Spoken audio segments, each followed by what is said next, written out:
just a bloke in a bar. What is up, ladies and gentlemen? Welcome to another episode of Bloke in a Bar. And before I get into it, don't forget Mother's Day gifts. They are available now on bloke.shop. Best mum, footy mum, super mum. We got shirts, we got hats. Look, boys, don't be a dog. Get your mum a present. Seriously, because you don't deserve your mum. So let's just honestly all be real here. You don't deserve your mum. Celebrate Mother's Day with the best gift ever. I promise you. She will absolutely love it when you present her with a best mum hat or a footy mum hat or footy mum shirt. But let's get into the chat. Now, I've got the great James Bracey here. Bracerino. Bracey. Is there any heritage that I could lean on here? There might be a bit of French. Hey, Bit Kevin. of French. Yep. Mate, how you going? I'm pretty good, mate. I'm actually nervous. No, don't be nervous, I'm not mate. used to being on this side of the microphone, sort of getting potentially grilled. You're not going to grill me, are you? Mate, well, I'm actually going to start talking about the hip drop straight away. What are your thoughts on the hip drop Don't get me started on hip drops. and the transfer market? Oh, my God. All right, everyone, get the pillow out. Mate, you know what's crazy? And I think you're going to love this. When you Google James Bracey, Oh, God. your wiki comes up second. Guess what comes up first? What comes up ahead of Wikipedia? North Sydney Bears. That makes sense, actually. Holy, and so for the fans The listening, algorithm's bang on, baby. mate, they know you better than you know yourself. Yeah. Wow, that's interesting. Well, it makes sense to me. Diehard North Sydney Bears fan. Yep. And I'm not alone. People laugh at me when I tell them, because everyone wants to know who your team is, Yeah, right? yeah. When you work in footy.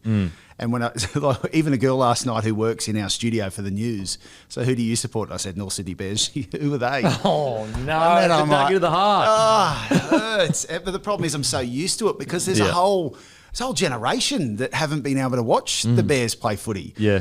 So I'm more than happy to educate them. But it is, they are my one and my only. What do you reckon is the unique trait about the North Sydney Bears that has managed to keep them alive and breathing this whole time? It's a good question, because they were the team that just managed to throw away some matches that they should have won. And through the whole 90s, oh my God, you go back through some of the highlights reels and there's heartbreak there. And maybe there's an element of that. They seem to be, I was pretty young, by the time that whole Northern Eagles debacle happened. I was sort of 15, 16, a bit too young to understand the business side of it and how Manly screwed over Norths. Which we already despised them, and now we despise them even more. Yep. So it should be North Sydney Bears in this comp rather than Manly. Should it ever? Absolutely. But I'd rather both in because footy feeds on rivalries. Yeah, okay. Right? Yeah. But I think there was an element of that being everyone's second favourite team. You cannot beat, and it's like being at Henson Park to watch the Jets. Like you can't beat tradition, heritage, and that is one thing the Bears have as a foundation club. Yeah. Which is why everyone sort of throws them in the conversation about if there's going to be another team coming to the comp, which we know inevitably there's going to be. Yeah. Do you latch onto a bit of that heritage and that history as well as bringing in a new side at the same time? Yeah. I don't mind the idea of using the North Sydney kind of brand and also history in regards to I'm not sure about the business administration side of things for the North Sydney Bears, but merging them with a new club, I actually think that would be a really cool way of bringing them back in, because obviously I just think there's too many teams in Sydney. Not too many, but we've got the right amount at the moment. No, I'm with you on that. I'm from the Central Coast, so originally Central Coast Bears was the idea for them to come back in, and that's the best of both worlds for me, being a coastie and then having the Bears back. But on top of that, I guess that love for the Bears that's out there. So they obviously play in the New South Wales Cup. And I was at their latest match against the Knights on the weekend, the week before last. And I was speaking to the girls at the merch desk. And they have the merchandise desk set up as you walk in the gate at North Sydney Oval. And they said the weekend before they had 3,500 people through the gates, which is a bloody good turnout absolutely. For a New South Wales Cup match. They sold $12,000 of merchandise. No way. To New South Wales Cup team. That is pretty.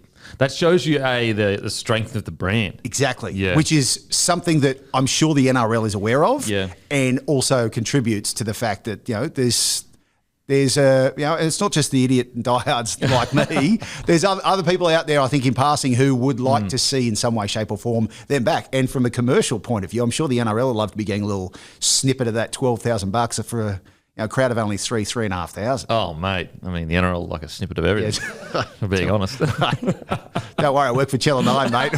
We're propping the joint up, aren't we, along with Fox?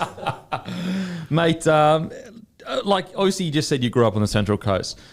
How did you get into rugby league? Was it from a very young age or did you slowly grow into loving it? Yeah, well, so my old man, the reason I'm a Bears fan is my old man. So he lived at Castle Crag, so Lower North Shore as a kid, and he grew up. He used to tell me 5 cents for the bus from Castle Crag to North Sydney Oval, 5 cents to get in, 5 cents for his ice cream while he watched it, and 5 cents for the trip home. So 20 cents for a day at the footy for a young bloke sitting on the hill cheering on his team. How good. That time's inflation. It should be about $2 to get in the footy. What's that? That's the 60s into the 70s. Oh, my God. Crazy. So it's look, the way, and I grew up as a Bears fan, and he's a diehard, and then you just sort of, like most footy fans out there, you're bred into being the fan that you are, and we'd come down from the Central Coast every weekend for home games and then try and race back home and see if we made the highlights on the ABC News at 7 o'clock and see us in the crowd cheering on the team. And it was, and there's a lot of Bears fans on the coast. They used to spend a lot of time up there as a group too, sort of doing the shopping centre rounds and signing autographs, and still got all my autograph books with all my Flo and Gary Larson's and Billy Moore's. No way, far out. And so you'd catch the bus down there every single week? So we drive. Well, the old man would drive. Yeah. We had another diehard Bears mate of his who was married to my kindergarten teacher, and is still very much a family friend to this day. And we go down with their kids, and we just pile in, and then on the way home, old man would stop off at Barawa, get a couple of roadies for the rest of the freeway trip back up to the Central Coast, and we'd be drinking our creaming sodas and eating Pringles in the back of the car, talking about how we let another lead go and how devastated we were, but we'd be back next week. Mate, it's creaming sodas. Bring it back. Mate, I don't see it anymore. I don't see it anywhere. It was the grouse creaming soda. Absolutely. Mate, I'd take a creaming soda right now. Very happy. Although I'd be happy with this midi bloke. Yeah, bloke midi. You know what? We should bring out bloke creaming soda. Right, there you go. Could be something in that. So did you play rugby league as well? No. So I remember playing one game when I was at in school. Yeah. As I reckon I would have been 10, and just God, mate. Put it this way, I'm better at talking about footy than playing footy. Played a bit of union in high school because that's all they played at my school. Yeah. And again, just much better at talking about it. Like I would find myself talking about the game while I was on the field, which is a little bit strange. So I found my calling, mate. Yeah. No way. That's you usually, I'd assume, like it would be the other way around. If you know what I mean? Like you'd play it for a while and go, you know what?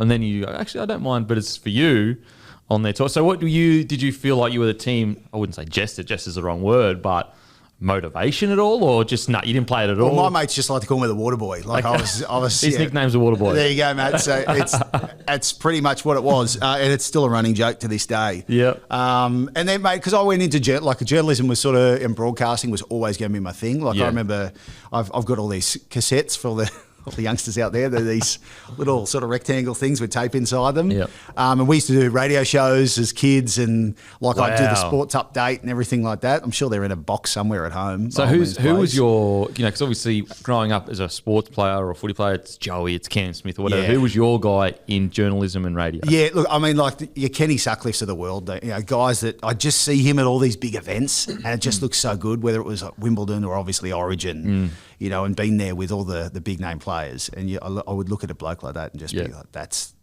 the role. Yeah, and that's the job. Yeah. Did you get it? Oh, did you? You would have got plenty of chances to work at Rabs, though. That would have been pretty... Oh, mate, there's from a commentary perspective, like, I still can't believe...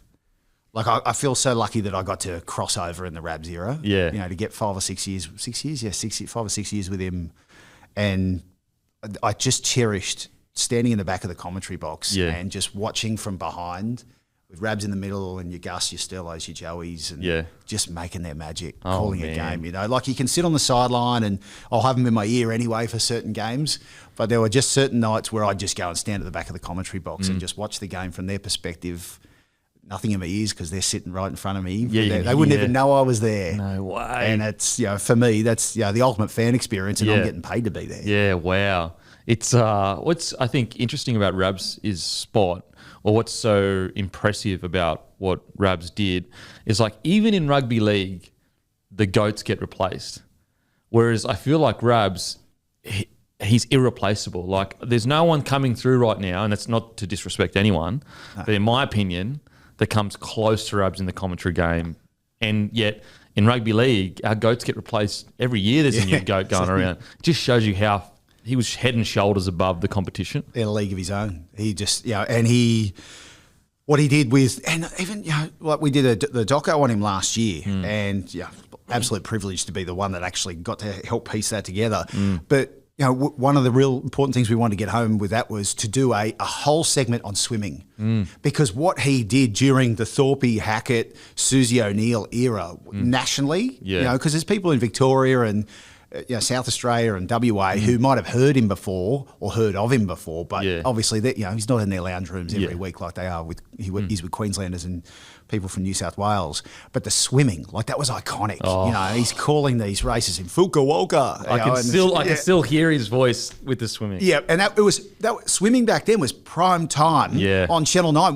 There was state election coverage that they broke into to go to a Thorpe race. They were our rock stars. They were. They were. Like they were in another. The Olympics obviously helped that hugely, and then off the back of that, the 01 World Championships, and it's all household names. Yeah. Our swimmers are stars now, but nowhere near the extent to what we had back then. Yeah. And you can't really. It was hard to emphasise that until we were going back through all the footage and just going, man, these are iconic moments. And Rabs is a soundtrack there. It's not just Origin. It's not just grand finals. It's not just week-to-week rugby league matches. Yeah. He's called Melbourne Cups. Yeah, mate. The works. He's done it all. Done it all. Living legend. Literally, as I said, it's just so. It's almost like the Cam Smith argument in regards to not the fact that there's other goats with Cam Smith, but like Cam Smith, for example, he's the only position where inarguably you'd say that's the greatest number 9 of all time. Yep. And it's like with Rabs, inarguably, that's the GOAT. No one comes close. And so, it's just, I honestly miss hearing him. Like, remember when he retired before Origin, and I think it was, he would have got like 100 Origins. And he had one more to go. Yep. And I was like, could they do some mad reveal? Like, he's here. He's here. Walking out on the stadium, just waving to the crowd under a spotlight. We thought he was retired, but he came back there. Could you imagine Rabs out of retirement game? It would go down with like Langer. Man. The Alfie comeback. Yeah, the Alfie comeback. It'd be the Rabs comeback. Just one game. Mate. I tell you, his voice, and honestly, look, he's still on the book, so to speak, at 9, and we use him for a lot of our tape pieces. And there was one he did the other night, and it is like a warm blanket. It just feels so right when you've got Rabs' voice around our coverage, and that'll always be the case. Absolutely. So you go to uni? Yeah, go to uni. What uni did you go to? I went to Newcastle Uni. Okay. Because you could, when you're a coastie, you get an extra 4. I think it's TAR or whatever. It was UAI points back then, so I got an extra 4, and that got me in. Whereas I wanted to do courses in Sydney, and just you had to be too smart. Yeah, okay. So I managed to get into communications in Newcastle. So you didn't get inducted into the cult of the Newcastle Knights? No, I did not. You stayed strong. Yeah, stayed strong. Wow. But I remember I did some work experience at NXFM, which it's sort of the Today FM of Newcastle. And I remember we had to go to a Knights training session once. And this was at the height of Joey, Bedsy, and the Gidleys. And I remember going there to the training session. And, mate, everyone just, Joey walks onto the pitch. Yeah. And it's just everyone's just there watching. Yeah. There's Andrew. And you just watch every and he comes over, and I was just so nervous and excited. Yeah. And it was just such a surreal feeling seeing the guy do his, just do his thing from behind the scenes and be a part of it. And now I'm, now sitting alongside him and doing hearing work his sprays. with him, which hearing his sprays. So that was a cool experience as a youngster, but that only whet the appetite for me to want to get amongst it more. It's I always wonder, like, social media is such good access to players. Like, it's so cool that you get to see what your player does.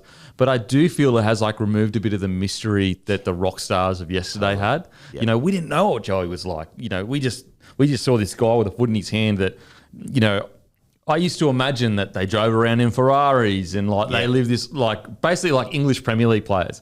And then obviously when you meet them, they're soul of the earth kind of guys or, down to earth kind of thing. And I just wonder sometimes has social media taken the mystique a little bit away from players? Totally has. I couldn't agree with you more. It was sort of, that element of unknown added to the intrigue and their superstar status a little bit. And if you ever cross paths with them, it was such a, I talk about how nervous I was just seeing Joey at training as as a player then, whereas you see them so, and you can watch every game now. Yeah. See, when I was a kid, like watching the Bears, like you hoped it was the TV game, and if it wasn't, you had to go. Yeah. So that's a different era now. You're immersed in their world a lot more than you've ever been, and then you add the social element onto that. Although I think a lot of those guys, including Joe, would be pretty happy there were no video mobile phones. Oh, wow. Back in the day. Yeah, I can imagine there'd be some issues there. Even when I come through in 2005, 6, 7, kind of, even that era, we're lucky that camera phones weren't around, and like I'm sure Joey was a lot more celebratory than I was. Could you imagine? Oh my God. Okay, so you get your uni degree. Yep. Well, not really. Okay. I mean, I've got it. Okay. But I got into the industry before, like while I was at uni. Okay. So I sat around in this room. We're at this big boardroom table now, filming this. It was like this in like a lecture room, and a tutor sort of goes around. All right, everyone, tell us, what do you want to be at the end of your degree? And pretty much everyone says the same thing. Like they all want to be a reporter, a host, a newsreader, or whatever. And I'm sitting there going, "Uh-oh, this ain't good." Like this is one room of students around the whole country that are sort of aiming for, it's already knew it was going to be a pretty cutthroat industry. So I was like, I had to do something else. So a friend of mine that I knew she'd go to this Redfern Terrace, and this guy called Max Rowley, who used to be like the voiceover guy for like Wheel of Fortune back in the day. You're the next contestant on Wheel of Fortune. And he would teach you, like you would sit there and like talk to a handy cam, and he would then critique you in front of the class, and you'd slip him some 50s at the end of the night and say, all right, I'll see you next week. And that was just how it worked. And so I started doing that. And then a few months into that, a guy that used to run sport at Sky News, back in the day, he went there back in the 80s or whatever, came in one night and just said to Max, if you've got a young dude who likes sport, might be able to help me out. No way. And they ended up going to work for Sky News for 13 years over at Foxtel. 13 years? Yeah. Wow. I was 19, and it was the best. Like, it was just so good. And was it every sport? Was it a desk job? Everything. Was it in the field? So I was sitting in the background, sort of just producing for him. So and he'd go on air and sort of present the sport on the news bulletins. And I was sort of helping him out. And then eventually, they were like, all right, kid, get on air. So I got my head on telly when I was 20. It's pay TV. No one was watching at the time. So it was a good place to learn. Yeah, okay. And then Foxtel sort of grew. Like it grew and grew, and sports rights happened, and Sky News became a bit of a beast. And then they got Olympic rights, and so I got to do all this mad travel, and eventually, just somehow ended up sitting in front of you here after a stint at 9. Yeah, I mean, there's a bit that happened between now and then. So, a little bit. Did you immediately fall in love with it when you were doing it? Yeah, knew I wanted to do it, then did it, and loved it even more. And it's addictive. I would imagine like you would, when you're playing first grade rugby league, you're out there on Friday night lights, and it's like, get it in my veins, give me more. Like I was the same, like going into a newsroom for the first time. And when I actually watched a lot of Sky News before then as a youngster, just wanted to learn and see how they did it. And then all of a sudden you're there. Yeah. And you're like, okay, this is me. And it went from being a day a week to 2 days a week to 3 days a week to a full-time job. And it's like, all right, what's next? And it's like, all right, sweet, I'm going to the Beijing Olympics in 2008. Bang. I'm a young kid sitting on a Jetstar flight with a backpack with a camera and a tripod, just going, let's do this. And then going over there and filing reports all by myself. And the 2.5 weeks in China. Never been to China. Wow. Do you remember, what's your biggest memory from the Beijing Olympics? Probably it's the culture, like just getting there and going, oh, shit, this ain't the Central Coast. Like this, this is a long way from home. I was lucky I had a couple of colleagues there. David Spears was our political editor, who's now obviously at the ABC, and Suzanne Lattimore, a guy called Eric Young. And so I was there with people that had sort of been there and done that a little bit. So that helped as, when I was, what am I there? I'm 23. Probably, and just sort of, I went in head first. Like that, I didn't hold back. I just thought, I ate the food, I ran the streets, and you just sort of worked it out as you went. And I came back alive. Bit of Leonardo DiCaprio beach vibes, maybe? Yeah, totally. Good movie. Great movie. I've watched that a lot too. It's one of those ones that you can rewatch. 100% Leonardo. I mean, what about the range of the bloke? Seriously. He's my number one, actually. Is he? Yeah. Okay. I'm trying to think. Mine would be Denzel. Denzel Washington. Yeah, he's right up there with me. Bone Collector. That was a good movie. Mate, I think they're releasing Equalizer 3 soon. He's churning out the Equalizers. Mate, I loves it. So it's almost like the John Wick kind of thing with the Keanu Reeves. Have you seen John Wick? No, see, I haven't done it. So I was talking to Freddie about John Wick the other day. Do it. He's obsessed with it. Mate. He might tell me about it. He goes, I go, what happens in it? He goes, it just kills people, mate. Mate. Is that what happens? There's so you know how a lot of movies today, there's a lot of outside noise that may influence scripts and what happens in... Nah, this is just a bloke's wet dream. From my perspective, you know, plenty of girls, my wife loved it as well. Yep. But this is just Keanu Reeves kicking ass. That's it. And is he like Matrix style, just... Or it's is like, it more... so what they've done is it's like grounded fantasy in a way where, like, of course he would die if he fought this many people, but he's literally trained in jiu-jitsu and gunplay. So it's not like he's got magic beams shooting out of his thing. He's almost like the ultimate assassin. Like, for example, they wear suits that's bulletproof. Sweet. So, like, it's like 007 on steroids. Okay. 007 on steroids. So like Liam Neeson in Taken, right? Like he should have died 8 times. Crank it up. But goes to France 1,000. and just pops off like 80 dudes that are, you know. Crank that up to 1,000. It is just, you're just sitting there going, right, what's happening? This is the best. And you can make a third one and it's still not old? Well, it's number 4 and the 4th was the best one. Wow. Right. I'm going to get on it. I'm telling you, you got to get on it. Right. Okay, so you're at the Sky News for a decade. Yep. Yeah, it's good. And so you were considering leaving Sky News? Yes, there's a couple of times I sort of, I got a few sort of phone calls. At what time though? Was it 3 a.m. in the morning? So the bad ones. There was one a couple, and even one to come here at one stage. But the stars just didn't align for certain moments. And then I went, you know what? I got to a point where I think I'd done all I could. I'd done a lot of travel. I hosted my own show over there, and decided just to go on a roadie with the missus. Yeah, wow. Before we had kids. What, through Australia or Europe? It's through Australia, and then we were going to go overseas. We're just going to do the van thing. And mate, I would love to do that with the missus. And so we were done. So I quit, and then got a phone call from Tom Malone, who was head of Wide World Sports at the time. Yeah. And I'd seen him at this fundraiser I hosted earlier in the year, and I told him about the roadie. And he goes to me, this is December 2016. He goes, you still going on that road trip? Looked at the missus. Yeah. Depends what you're about to ask me. He goes, do you want to host footy on 9? I was like, Jesus. Anyway, like I already knew what I was going to say. Yeah, sure. That's the worst part. I'd chosen the van we'll get and everything. And so I took the missus out for dumplings and... That's definitely an equal exchange. Yeah, I thought so. Hey, darling. So dumplings, road trip to Australia, then Europe. So we're going to put off the road trip. Yep, eat a dumpling, sing towel. But she was great. She knew that, as a league fan, and 9, how much I've always been a 9 person. Yeah, she was great. So next minute, you're in 9. Standing there, my first game at 9. Oh mate, it was 41 degrees in Newcastle. What was the first gig? So the first gig they threw me on Weekend Today. Yeah. Just to sort of go, hey, Channel 9 viewers, here's a kid who's going to be like hosting. He's a new guy. Yeah, he's a new guy. He's going to be hosting some sports, so may as well just shove his face on our screens before he actually hosts footy. Yeah. And that was fun. Like it's, 7 to 10 a.m, so there's none of that, 3 a.m. alarm and just good banter. And I was blown away because they bring you breakfast and stuff.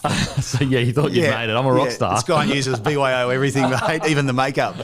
So they'd, it was great. So I'm like, all right, this is cool. I can get used to this. And then the footy came around quickly. And we still had cricket then too when I started. So I went to the SCG, hosted a couple of events for 9.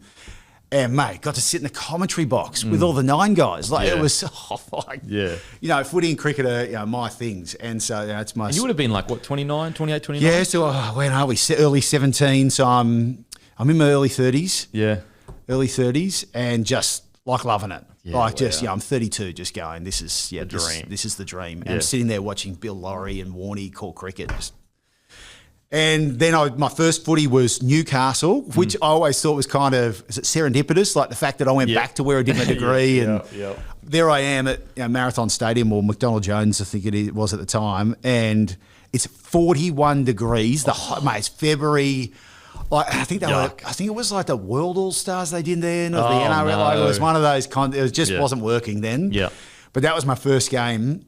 and I'm there with Joey and Sterlo. And I remember walking in, and there was a production meeting happening, and there were dead set 70 people getting spoken to by the director about, and he's reading off the rundown going, and then James is going to say this, and then we'll be going there, and James is doing this, and mate, the whole meeting about who I was throwing to, and what I'm going, what's doing? Like, what is this? Yeah. This is too big. This is I'm not ready for this. This is the Origin debut before you'd even played an NRL game. Just seeing how the cogs turned on a coverage. Yeah. You know, and there's 20 bloody cameras at these games. So you've got someone on each camera. You've got a truck full of people who are, like Matt over here, who's pressing buttons and things are going on. Like it's out of this world. Like, and to see that was daunting. And then to walk out the pitch and it's 41 degrees. I remember going over the 7-Eleven getting a slushie and it melted before I even crossed the road to get back over there. And then just going. And then I'm live with hello and welcome. Here's Andrew Johns. Here's Peter Sterling. You know, I'm just crapping. What was Joey in that saying to that? You know what? They were great because I was coming in after a Von Sampson. Okay. You know, like the Queen of Rugby League. And who I'd worked with at Sky News. Bloody legend. Yeah. And I knew how much they all still loved her. Like they loved her. No one wanted her to go, but she did. You know, it was a great gig to get at Fox. And, you know, obviously she's owned it and was always going to. Yeah. So you're kind of screwed coming in after someone like that. Yeah. And I sort of stepped into it thinking, you know, and there's certain personalities you got to win over time. And I had to do that. Like it wasn't all, hey, Brace, straight away. I was welcome in. Who's this buck-tooth bloke? You know, he's just come from freaking nowhere. Well, he's on pay TV, was he? Yeah, Sky. Oh, Sky Racing, no Sky News. It's like, oh, man. Yeah. It was tough. Yeah. It was tough but fun. And I wanted, I sort of, just you embrace the challenge, right? Yeah. Like, you know, it's a dog-eat-dog world out there. And if you just got to give it a crack. Well, if you like, especially in media, if you half step into it, they can notice it even more. Straight away. You'd rather just go all the way in. Yep. Rather than be like tentative. Yep. And good bosses help. Like, you know, obviously Tom Malone had hired me and backed me to the hilt, and he was great with advice. You know, I've got certain people in my career who I will talk to. Yep. You know, you'd be the same, you know, as a footy player or in your media life now. Where there's certain people that you can kind of turn to and go, what'd you think of that? You know, what would you do better there? Or, and you just sort of... I got this bloke. It's honestly bad advice every time. Mate. Seriously bad. The company would He's literally nodding. Oh, they love to throw you under the bus, mate. It's a sick thing, actually. Now that I've been there a while, mate, any chance they get to make a fool out of me, they take it. But I'm still there, mate. That was, so 6, 7 years on. Wow. Yeah.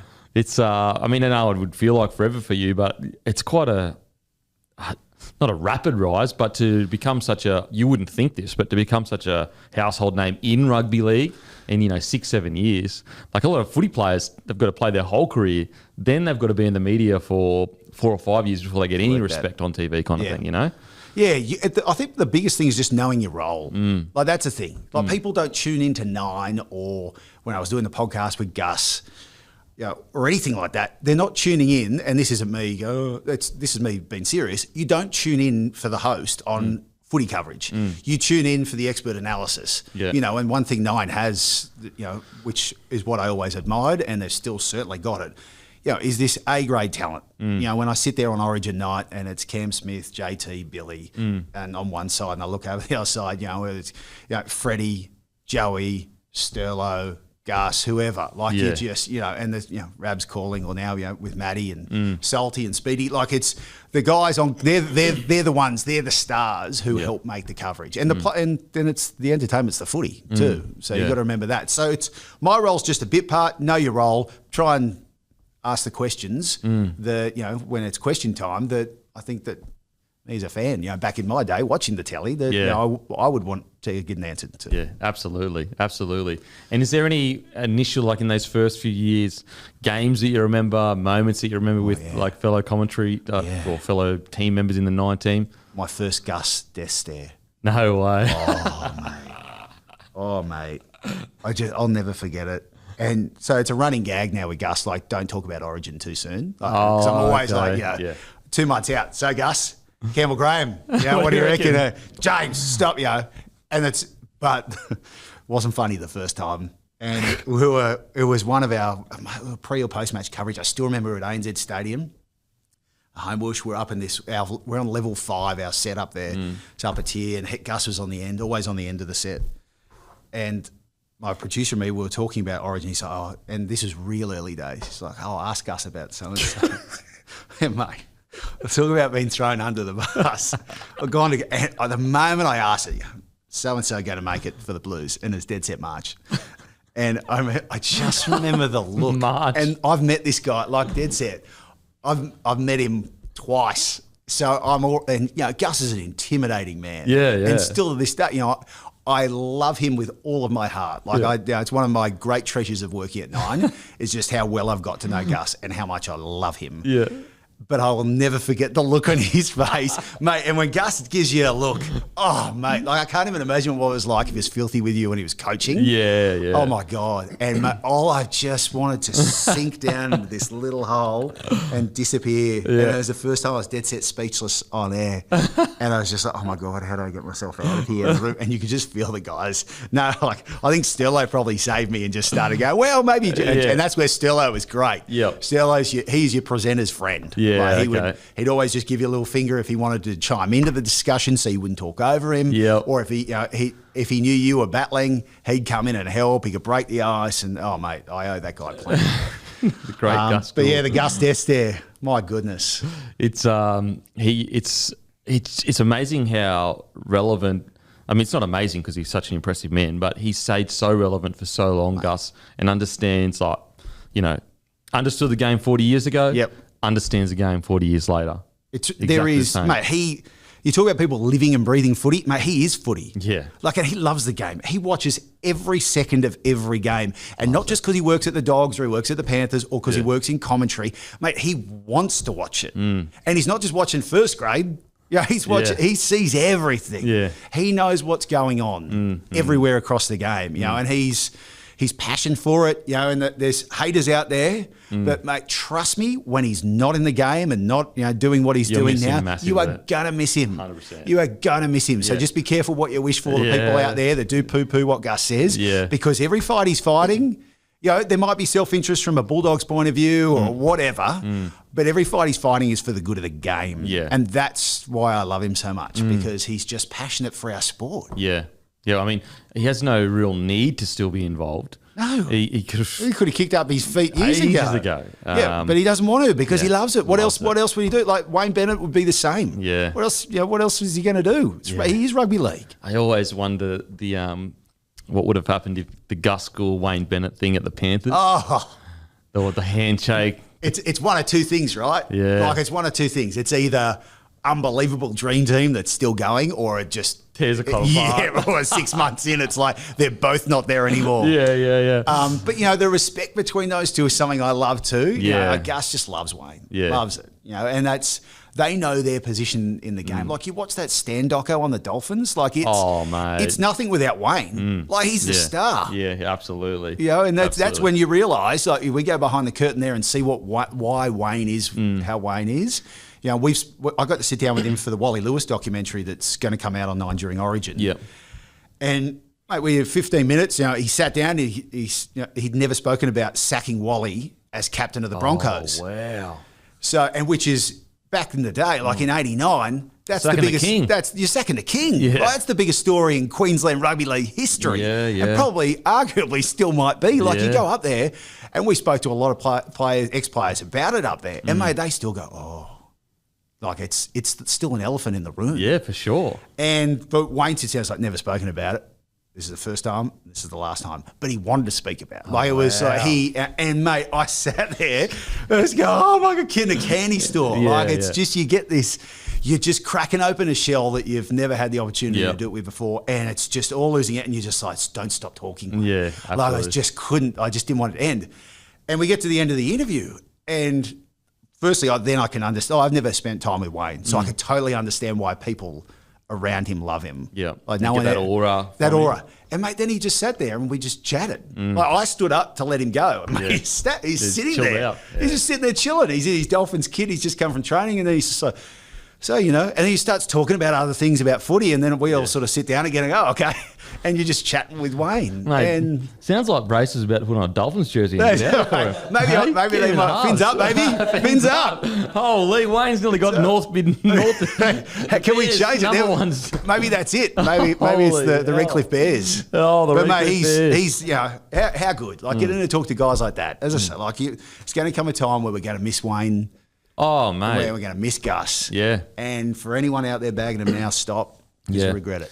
And it's also like you can disagree with their opinions, but you can't ever question their intention behind what they're trying to do. That's it. Yeah, and they play the game. Like Gus is the media. Like he's like a puppet master with it all. He knows when to throw a little bit of feed out for the journos to go bang onto, and then all of a sudden, the real thing that's happening is over here. And Wayne's king of it.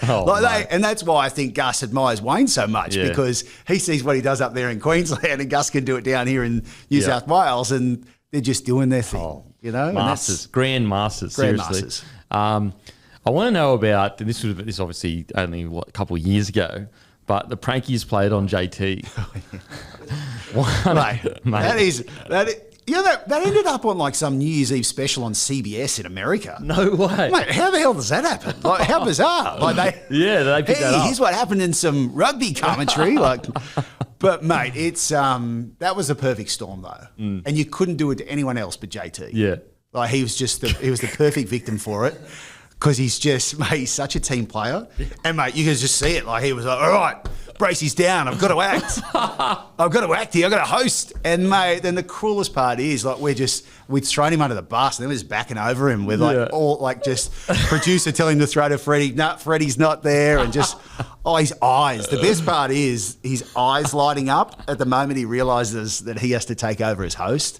Just the best. Just the best. And then his reaction too, mate. Like, the fact that he had... no fucking idea. Like, he dead set thought he was on air. Who masterminded the... So, mate, our producer, Sean Burke, like, they sort of were just, April Fools, we're at Brookie, let's do something. It just went so much better than you could have anticipated. Like, it was just like, we'll give it a crack, so we're going to record it in the break. But pretend it's live. Like, JT's not going to know we're recording it.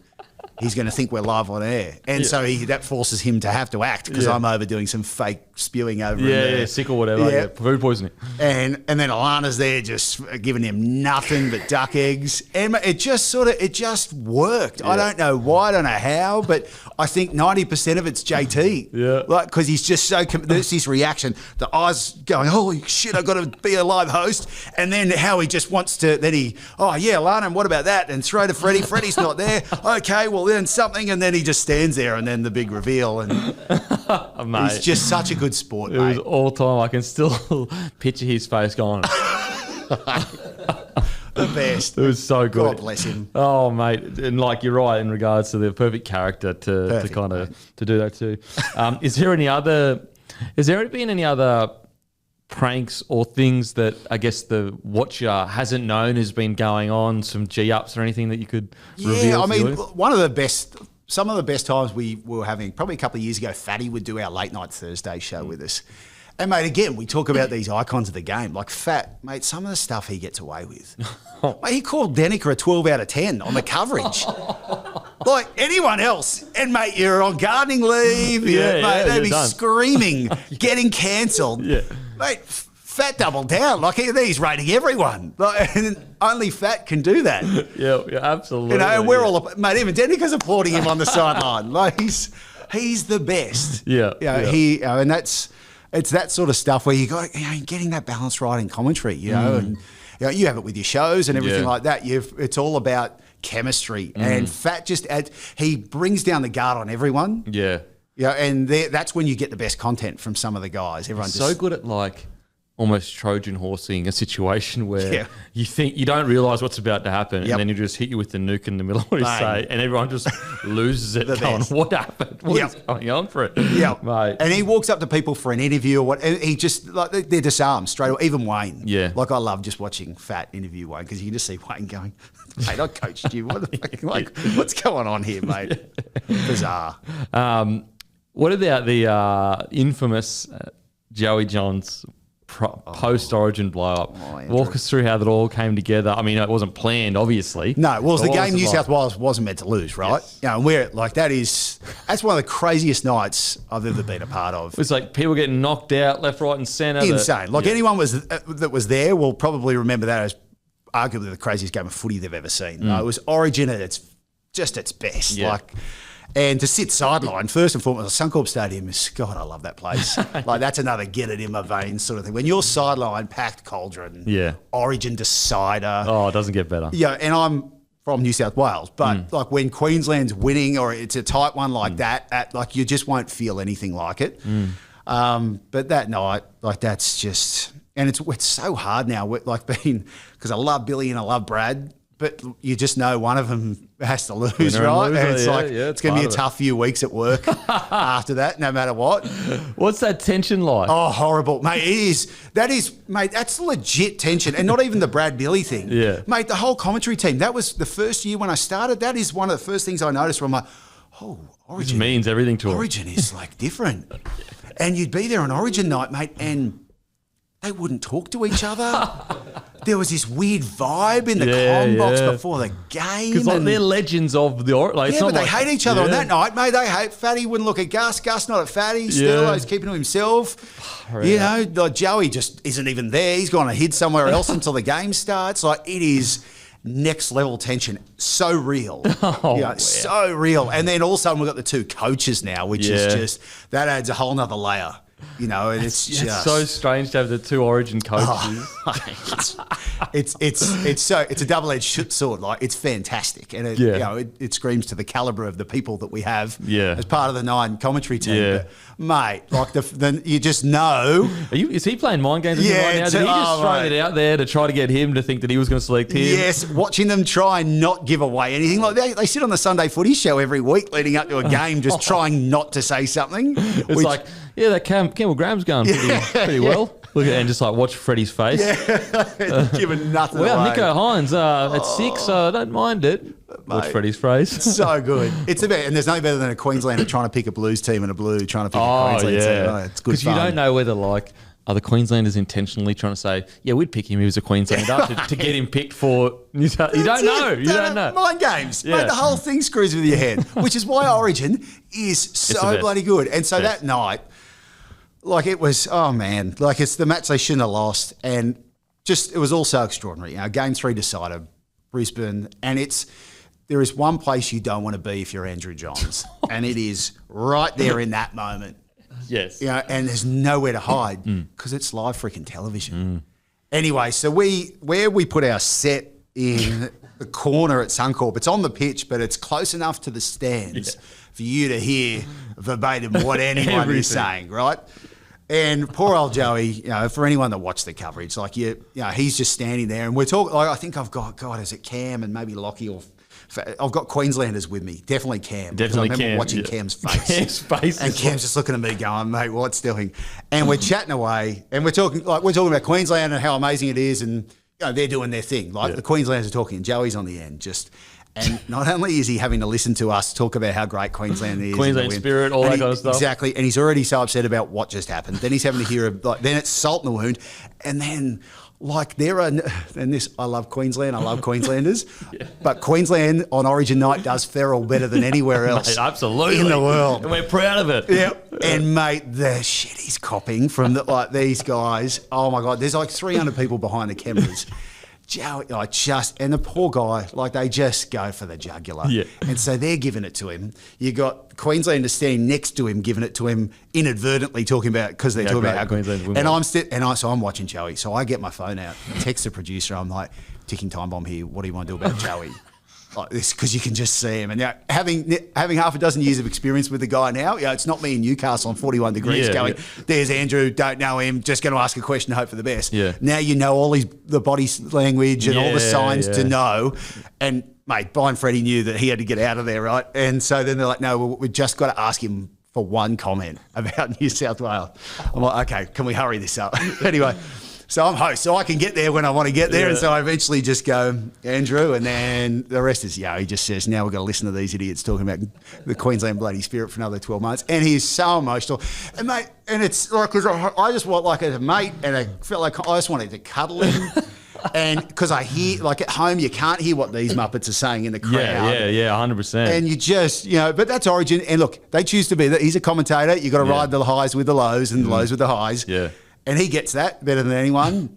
And then he finally, he goes. And then he's sitting up and we're cruel, mate. We're cruel in the TV industry. Then he's sitting up the tunnel and we swing a camera around. We get a live shot of him just with his head down and all set. I'm like, who are we? But God, this is good TV. Oh, it's the best. Like, it's just, and I love him. And I'm just like, but I like and like I'm Switzerland on the night because I'm host. So I'm like playing half producer and like half friend. And mate, like you just want to cuddle the bloke. But that's Origin. Mate, and that's 100%. why Joey is the legend that he is. Because, and that's why you would have wanted to play for him. Because, mate, that passion's never died with him. Yeah. Like, he'd run out there tomorrow if he could. And you can't buy that. It's just there and it's raw. And it was, as much as Joey probably hated it, it was great TV. It was incredible TV. And, like, he's saying what every New South Welshman is feeling and thinking. Yep. Like he is like the tip of the spear of New South Wales pretty much. Absolutely. And it's like what I love as well is everything that he did in the Origin arena, he has every right to go, I did my job for New South Wales. I don't have to care as much anymore because I did my job. Yep. Yet he loves it so much. You know what, we're 15 years, 16 years away from his last game or 18 years. Well, how could we, like my first night reporting on Rugby League in my job was the 05 Game 2. No way. Which was his night, like the comeback. God. And I've still to this day, I've never seen an individual performance like that. It's the greatest Origin performance easily, in my opinion. Insane. Yeah. Like, and this like how one player can dominate a match like that will always blow me away. And that's, but that was, Joey was Origin. Joey was Origin. And it's, as you say, 15, 17 years on now. And he still feels it as much. Just still feels it. So good. So good. I hope they use it in like promo reels for this year. I really do. It's just so good. And like with Cam's face gone. Oh my God. Is that a meme? That should be one of those little gift things that floats around, just Cam going. He did that when Sonny Bill and Gal started yelling at each other that night. Poor old Cam stuck in the middle and these two are about to start trading punches. Oh, mate. And we're sitting there going, what have we started here? Poor old Cam. That's what you get for being a referee, Cam. Stuck in the middle, brother. Oh, mate, it was, as I said, great TV. Is there any other moments that have really stood out to you that have been either funny or where you've gone, wow, that's incredible. That's incredible. Mate, Origin is the beast. Yeah. Like, it's hard to go past that. Mate, my first Origin, like, when you've watched Origin, and I don't think I would have ever missed one as a kid. You've watched it your whole life. And then the credit, like, it's literally the countdown to you saying, hello and welcome to State of Origin 1 2017. Yeah.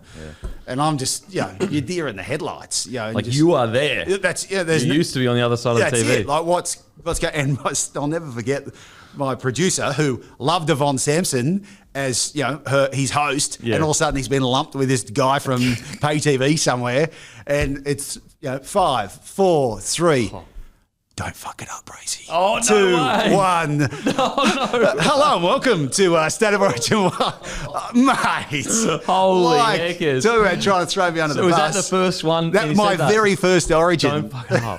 Oh, my God. Albeit tongue-in-cheek. Yeah. And, and I don't think I did stuff it up too badly anyway. But like that sort of thing, mate, just I'll never forget that because it's, you're there and you're just in this, like, crikey, like there's, as a young bloke doing, cassette tapes as, when you're 9, pretending to be a commentator and a host, and then you're there on Origin. Like, it's ridiculous. Well, it also, like, the thing with Origin, now I haven't been to a lot of football matches overseas, but soccer, I've been to an El Clasico, so obviously Barcelona versus Real Madrid recently. It was at the end of last year.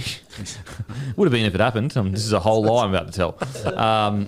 So El Clasico, so Real Madrid versus Barcelona. Yep. And don't get me wrong, the atmosphere there was something that, like, I will never forget. Like, you're not talking about a few people singing, a few diehards that like just love their footy or rugby league or whatever. You're talking about a stadium of pure diehard singing every word to every song, reacting to everything the microphone is being said, like by the guy on the big announcer or whatever.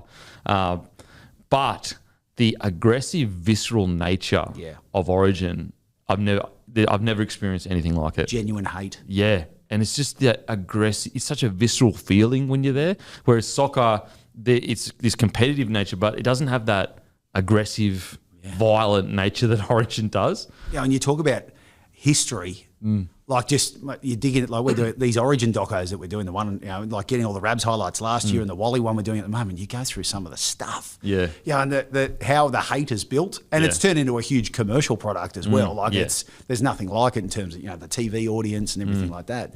But it's all built on something that's genuine. Yeah. And you see the AFL have tried it before with their State of Origin, and it's not there. The history's not there. It's got to start on the right footing. Yeah. And it did. And you had icons like Artie Beetson, and then you had Wally dominating like he did, and your Sterlos and your Brett Kennys, and through the 80s you come out the other side, and then it's just it's a beast that you can't match, you can't fake. Oh mate, it's so good. That genuine hate. I cannot wait for this year's one. It's so good. What's been for you the biggest story? So obviously you got the show 100% Footy. Yep. Obviously you've done work elsewhere in regards to like hosting during the weekends or whatever as well. But what's been the biggest story to you in your career in rugby league where you've been like, this is like so dramatic? Yeah, it's a good question. I mean, the really tough one from a broadcasting sense was when all that stuff was going on with Gus and Hook at Penrith.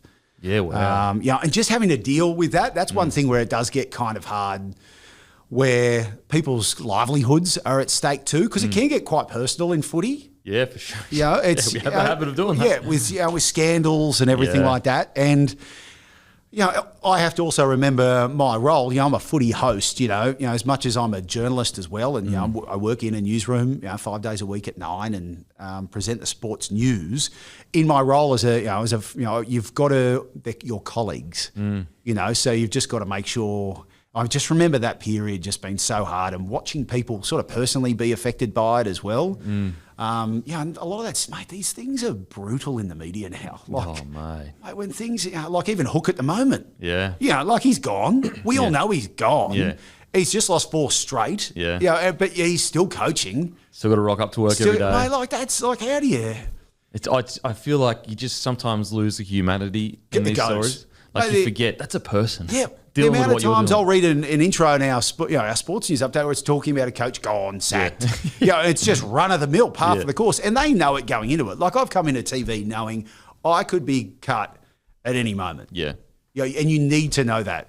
I'll miss it. I'd be gutted if it happened, but you got to come in. Yeah. First grade footy player, you go in, that, if you don't perform, you're gone. There's always someone there. Yeah, absolutely. And that's so, and it's no different for the coaches and, and the players. And I do feel like, we're probably more aware of it now than we ever have been. And players are calling it out, particularly on social media.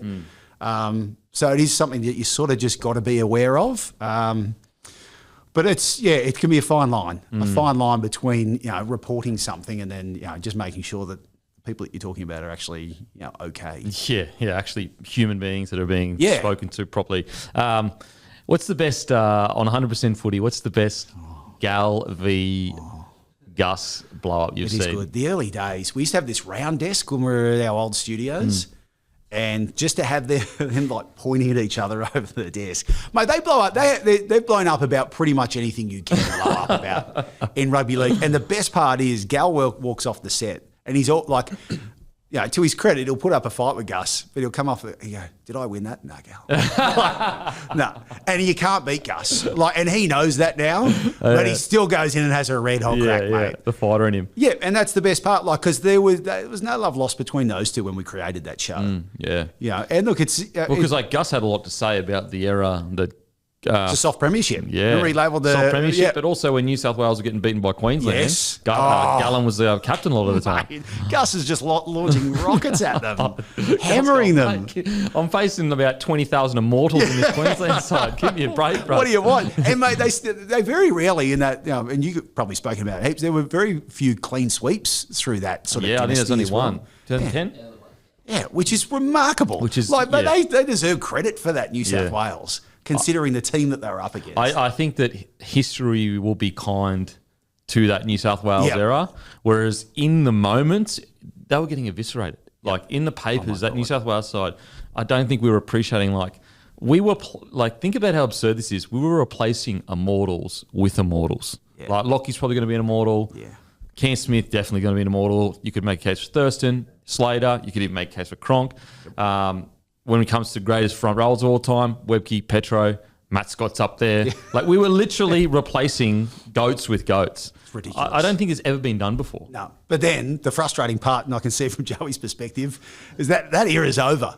And we still find a way. Wayne comes in, gets a series win. Billy comes in, gets a series. Like it's incredible, which is, whether it's the Queensland spirit or not, it's origin. It's the Queensland spirit. We just keep coming back to origin. Can confirm. Queensland spirit. Queensland spirit has been confirmed. All sources in Queensland can confirm it. Hey, Thurston, where's your Queensland spirit? That guy just pops into my head all the time. Mate, once a week. I reckon once a week I hear, hey, Thurston, where's your Queensland spirit? Yeah. Where is he now? I'd love to get him back to a game. I would love for him to have a chat to Thurston. Get the one-on-one. He's probably a massive fan of Thurston. He probably loves him, but he just kept him on the hill. Mate, nothing beats that. What's the greatest moment you've seen on a footy field? Wow. Yeah, look, probably, there was a few. One of the most controversial was actually a Bears game when I was a kid, SFS. Yeah. I think it was 94, playing the Raiders. And Gary Larson got sent off. And I just remember, I'm pretty sure Lomax had been sent off for Canberra as well. And, mate, I've never seen my old man so ropeable and just, mate, we're in the bleachers. Yeah. And it might have been Bill Harrigan or Greg McCallum reffing that day. And, mate, just, Gary Larson, mate, Queensland legend, you know, wouldn't hurt a fly intentionally. Great, mate, he was a tackling machine, 60 tackles a game. But spearing someone on their head, not him, mate, not in a major semi-final. No way. Come on. And I remember the whole car ride home. I think my old man picked up a case instead of a couple for the roadies of an hour on the way back.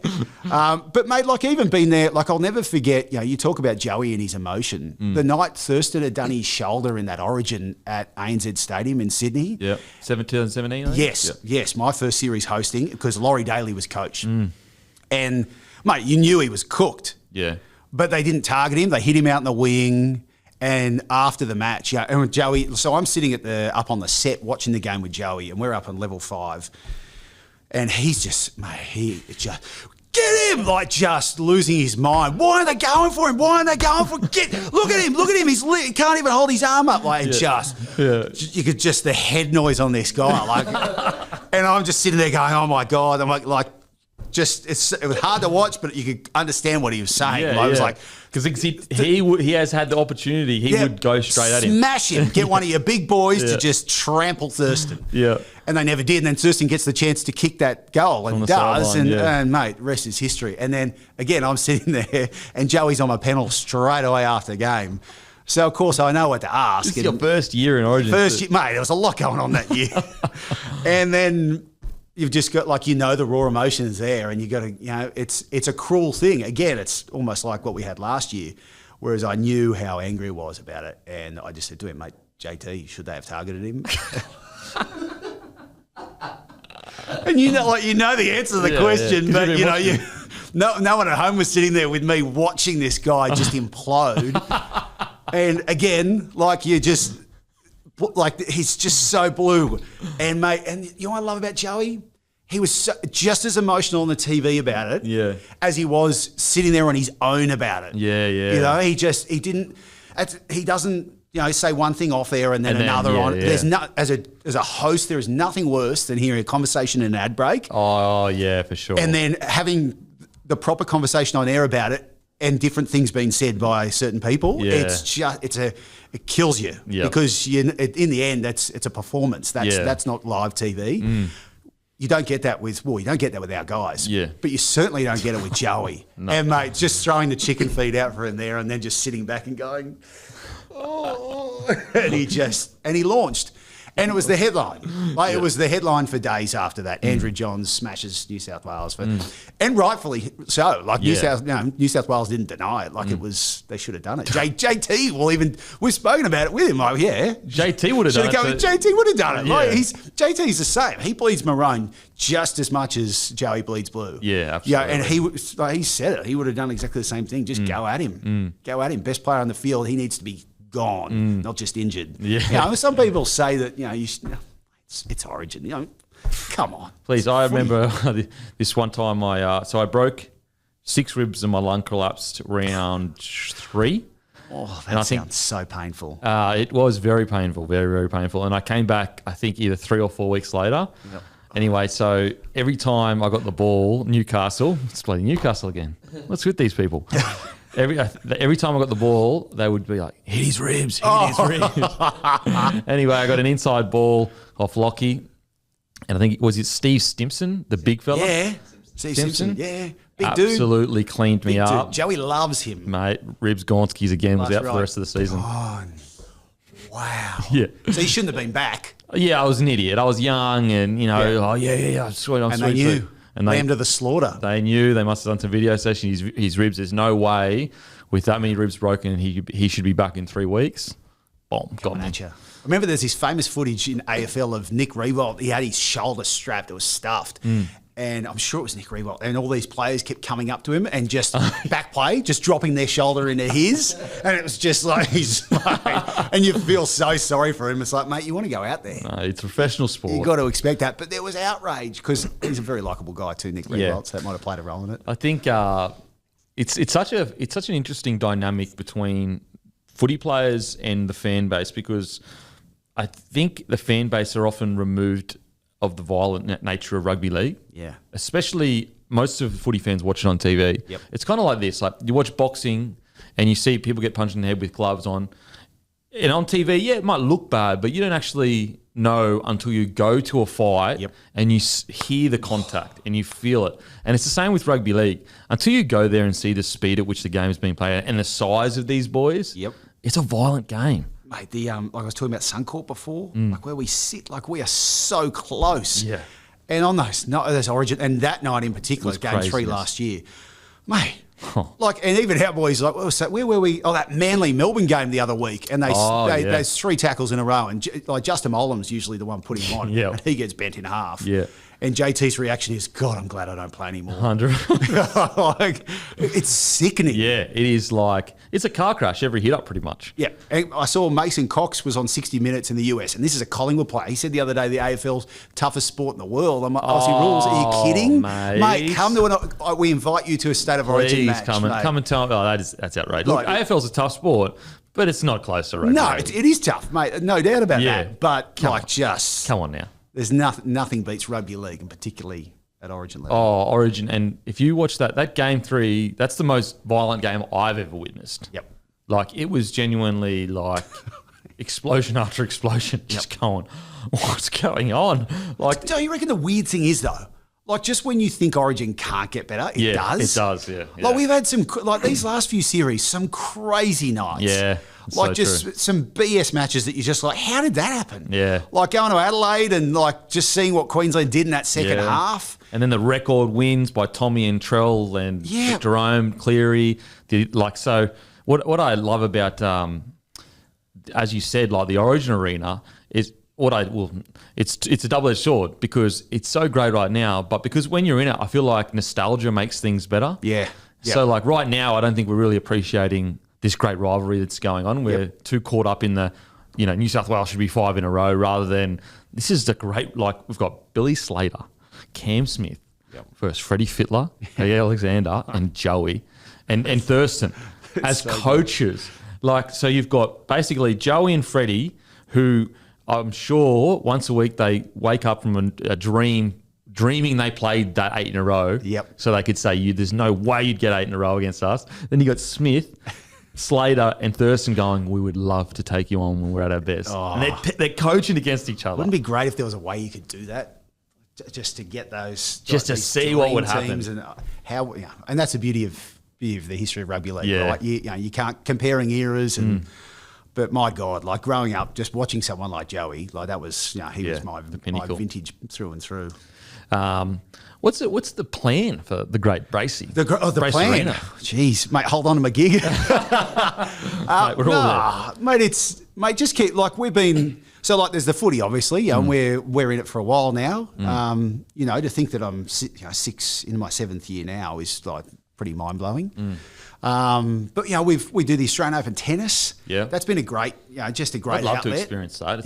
Mate, that is a party. Oh, mate, they get almost 1 million people through the gates over 2 weeks. Wow. And it genuinely, and having been lucky enough to go and do a lot of Olympics over the years, like it's a 2-week sort of festival of whatever. Were you there when Ash Barty won the Oz Open? Yeah. Got to interview her after, had a beer with her, and then got in trouble for having a bloody beer with Ash Barty. Oh, were you on the panel there? I was the one that James Matheson tweeted about. Because we cracked a Corona and a Peroni and the internet blew up. Because one guy thought we ruined everything. And do you know what the worst part about that is? What? And cheers to Ash with my Bloke in a Bar beer. Yeah. Is her mates, Alicia Mollick and Casey Delacqua, were on the panel with me and Ash. It was their idea. Like it was because they were like, Ash will want a beer afterwards. And nine were like, sweet, let's get a bucket of beers. So when she comes up, we can have a coldie. Yep. So it was her mates, like that. We're all in it together. That know her. So it's like outrage machine. You can play in the traffic, mate. Like, what a bizarre take, though. Like Ash Barty, like such an inspiration to all Australians everywhere around the world in Australia. And you're going to focus on her having a little celebratory beer? Ridiculous. Absurd. But that is I'm not going to get all old man on us here, but that's the world we live in a little bit. Like everyone just... You get outraged about outrage, and that to me, like I've not for 1 second in my career have I regretted that moment. Yeah. In fact, I wish I had a second beer with her because she's retired now. So exactly. I should have made the most of it. Oh, what when she announced her retirement, were you like? First of all, we're all devastated. But at the same time, we're like, oh my God, I got to share this. Yeah, it makes it more special. Yeah. Like I feel so lucky to have had that moment. Like an Aussie winning the Australian Open. And not just any Aussie, like just a bloody legend. For me personally, like she represents what an Australian athlete should be in every single way. Yeah. Like there's nothing, like she's down to earth, competitive, but at the same time respectful, at the same time not boring. Like she's got absolutely everything about her as a superstar. She's 3-time Grand Slam champion. Unbelievable. On top of that too. Unbelievable. And she like retired, came back out of retirement. Mate, oh my God. Plays golf, cricket. Yeah. Like she's if you want to have a beer with anyone, like Ash Barty, like top of the list. So 100%. And you got to have the last beer with her. Like last drinks with Ash. Like it was just, so good. So I treasure that moment. Yep. I hate that people try to poo-poo on it, but that almost makes it even more special because it's a bit of an up yours to them. So bizarre because it's like you're talking about the epitome of excellence, and you're having a crack. Like maybe are you the epitome of excellence? It's ridiculous. I don't think you are. It's a unique thing that at the AO. So whoever wins in the men's and the women's, so they get their trophy, speak on stage, and then they make a beeline for our set, which is outside at Melbourne. It's in Melbourne Park, but outside Rod Laver Arena. Yeah. So they have to walk through the tunnels with the trophy, and we've got a camera on them the whole time. Yeah. Wow. So it's like a 4 or 5 minute walk, and we're just sitting there on the panel talking about them and how great they are. Yeah. And then all of a sudden they walk up and they're walking onto you. Like it's a really cool bit of TV and a bit of a tradition that's, that we'll hopefully keep forever. Yeah, good. And the crowd builds behind you, and that night with Ash. And then, we've had Novak. He's won every year. Like he's won every bloody year. Yeah, so good. He's just a freak. Yeah. And, he's Novak. And you've got to enjoy it. Again, like we were saying earlier, like the haters are going to hate. But, we miss Roger. We're going to miss Rafa, and maybe one day we'll miss Novak as well. Maybe not, but absolutely. We're seeing greatness. Yeah, absolutely. And to be able to sit with those guys as soon as they're still sweaty and they just achieved like a historic. That's it, and it's not just a national competition. They're like they don't get any bigger, right? Like tennis stars are. Roger's making 900 bloody million a year in business alone. Like these guys are bigger than Ben-Hur. Yeah. So when you're sitting there with them, just having a chat, getting some, and the best thing about talking to athletes after their performance, straight after, is you get more out of them. Emotion. Yeah, because the adrenaline's still up and they're emotional and they've just achieved greatness. And it's the best. At that Ash Barty, that moment, for me, it's similar to Kathy Freeman's 400 Totally. Like, that's how big it was, I reckon. And, mate, Yvonne coming out like as well. Corley, like walking out. You couldn't write it. You couldn't script it. And they're great mates and like and the history. It was just one of those nights where just the sporting gods just kissed us on the backside. Absolutely. Yeah, and that's why it was like 4-point-something million people watched that night. So good. So, I mean, I didn't even watch tennis, but I was glued. Had to watch to that. You had to watch that. That's an event though. Yeah, that's true. like it's like Origin. Like that's not. It's beyond sport. It's like what else are you doing? Yeah, absolutely. Ask all the guests this: favorite rapper of all time. Well, this is probably a really bad answer. But, I'm a dad and a bit of a geek anyway. But mate, there was when I was doing my HSC back in 2002. Mate, I had 2 exams on the last day. Like everyone had finished, so they were all in the piss. Yeah. And I wasn't. And so I had to study for these 2 exams on the last day. And I remember I went to the gym or something just to go and just break out of the study. And I'm stressing about 2 exams in one day. Everyone's off at the Terrigal bloody bowling club having a great time. And I hopped in the RAV4, Mum's RAV4, and I'm driving back to our house. And I remember turning on the radio and Eminem came on. Oh, yes. You got one shot. You got one opportunity. Are you going to cash it or let it slip? And, mate, and then I'm just I'm driving along. Oh, mate. And I haven't forgotten that moment. No way. Smashed the exams, got myself into Newcastle Uni, and here I am sitting with you, Kempy. It all started from Eminem. That's it, Eminem, mate. Oh, my God. The one and only. Wow. Is that a bad answer? No, that's a very common answer. Right. Very common Is it? answer. Okay. Right. Favorite movie of all time? Oh, Departed. Yeah, great movie. Mate, great movie. Just the caliber of actors in it. Yeah, again, I could watch it a million times over. But, mate, you got Jack Nicholson on top of that, Leo. Damon.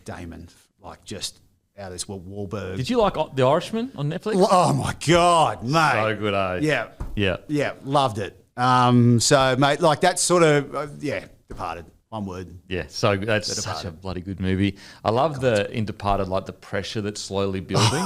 You can feel the anxiety of everything that's happening. Just slowly as they're working him out. And he's so paranoid. Nicholson's doing like the rat. Mate, he's so intimidating. Oh, mate. That was Gus on my first night. When across the desk, looking over there, he's doing the rat at me. Mate, that movie just has everything, the layers. I couldn't recommend it for anyone who hasn't seen it. Mate, thank you so much for joining us. We really, really appreciate it. Loved it as well. Loved it. Thanks, Kempy. Great to be on. Now can I go back to asking the questions? Absolutely. Absolutely, mate. Go back to asking the questions. I'm sure the bloke community will absolutely love it. Keep up the great work, mate, and thanks heaps. Thanks. Boom.